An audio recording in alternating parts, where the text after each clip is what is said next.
knowledge is this notion of, well, what sources of knowledge do we draw on? What sources of knowledge do we trust?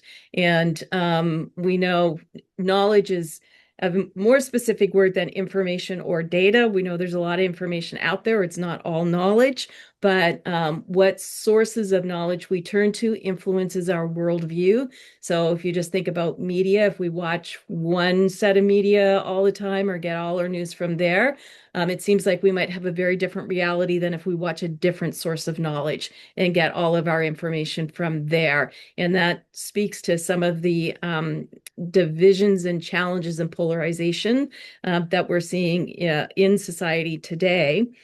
Also, when we're thinking about the groups that we're working with or when we're facilitating, are there specific sources of knowledge or research that we're drawing on that is setting the stage for the conversation and or that we're gathering? Maybe we're using the facilitation to gather knowledge from the group as well. So kind of thinking about that. And then one of the questions that we ask about knowledge is, well, how do we know? How do we know what we know? And how do we know that what we know is actually true? And if we think about all of the six dimensions and think about it in relation to our own worldview, well, how do we know that our responses or our reflections on each of those dimensions are also true? And just a quick example from my own life, I've found out when I was in my mid 40s that I had been adopted and I hadn't known that.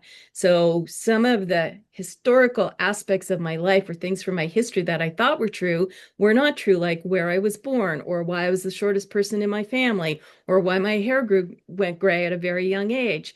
Like these were all questions that I made up answers to. And then once you have something like that show up, it's an invitation into how do I know what I know and how do I know that it's actually true?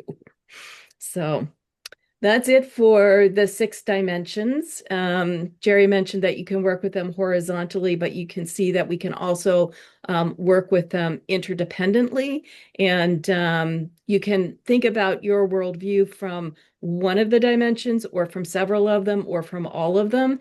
And you can think about them like I've tried to give you some examples around when we're facilitating or working with group dynamics because we're thinking about all of these things whenever we're working with our clients and with the groups that we work with.